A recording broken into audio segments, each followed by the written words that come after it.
Hello, hi. So we chatted earlier. Nice to see you again. Yes, I recognize you. I did actually slightly embarrass myself after speaking to you by saying to Jack and Lauren, do they remember the Kevin Costner version? Because that's the one that I remember so much from growing up. And they said they hadn't seen it, so I felt very old. But for you, what first came to your mind when you thought of Robin Hood before setting on this project? Well, I mean, my first contact with Robin Hood was the Kevin Costner film. I think it's the first. I mean, I knew as a kid, I knew of the story and all that, but my first experience was that film, and I loved it, and I've loved the legend, and loved the character ever since. And I guess with this one, though, we're kind of taking that folklore, that history, which goes back, hundreds of years, and we're kind of going to something a bit grittier, a bit more Peaky Blinders, the origin story. Rob's just a regular guy. So what did you particularly want to do with this version? I mean, tell an origin story, so we understand how this sort of legendary figure became the legend that he is. So we start in his childhood. We meet his mother, his father, his uncle, his cousin, the village that he lives in, and then sort of arc him into that character, and to create a world that feels grounded and believable with touch points of real history. That was there to make it feel just more real than, at least for me, than I've ever felt that it's felt. And how did you know who should be your Rob? What was it about Jack? He's kind of a new face to the screen. What was it that really struck you as being the right person? It just was his. I mean, it sounds a little woo-woo, but it was his energy. I mean, he's an incredible actor, obviously, but he has this energy, this sort of masculine quality that really reads, but he has the sensitivity that is very real as well. So the moment that Jonathan and I saw his reads, we were both, that's the guy. I mean, and we wanted an unknown face. We wanted someone that wasn't known by the public, so that the audience would bring certain sort of expectations or impressions to it and give it solely over to Jack. And not only do you really center the relationship between Rob and Marion, but you really give her her own arc as well, and a lot more agency. So what was important about carving out that role, and why was Lauren the right person for that? I think that was one of the critical roles, is to in a sense reinvent Marion. To do for her what I think hasn't quite been done. So she has her own storyline. She's not just tied to Rob, but of course they're tied together through this incredibly powerful love story.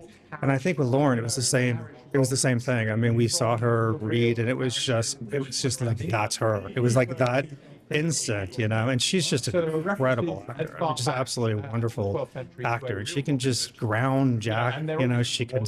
She can control the scenes that she's in, and she's just utterly believable. And Sean Bean, I mean, we've seen him do the whole spectrum, I think, from kind of villainous to the good guy. And if you think of him kind of, Game of Thrones and Lord of the Rings, there's elements of that in this role, but he kind of give some humanity to this sheriff that perhaps we didn't see there before. Yeah, that was another in particular. I mean, I was really obsessed with trying to do with the sheriff of Nottingham definitely what you haven't seen. He's not just this obsessed, maniacal guy out to kill Robin Hood. So, in this version, he's a very nuanced, character. He's a loving father. He's a man of the law. He's a man who cares about peace.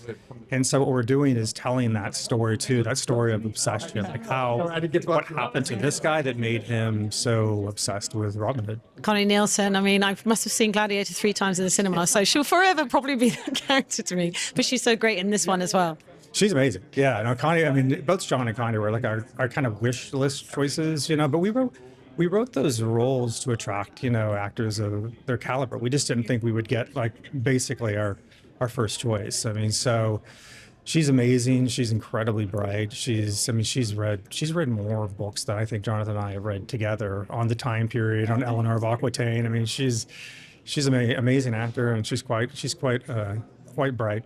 And just very quickly, finally, why do we keep coming back to this character? And it feels like it does have that relevance to today, sort of that craving we have to kind of level the system, and whether that's through rebellion or otherwise. And perhaps that's why we kind of come back to that kind of heroic figure, or taking matters into your own hand rather than waiting for the system to be fair. I think that is exactly why. I mean, I think that it's a story of oppression. I mean, Rob is Robin Hood is the son of a Saxon forester. It's the Normans invaded and took over and brought with them, the machinery of war and their own religion. So I think that those ideas and those themes, that they just never leave us. I mean, even in today's world, you just feel like there are these sort of powerful people in the shadows that are orchestrating everything and creating all of these insane wars for no reason. And then the common man and woman is left to sort of pick up the pieces. So I think it is in all of us, and it transcends cultures. It's all around the world. Robin Hood is known everywhere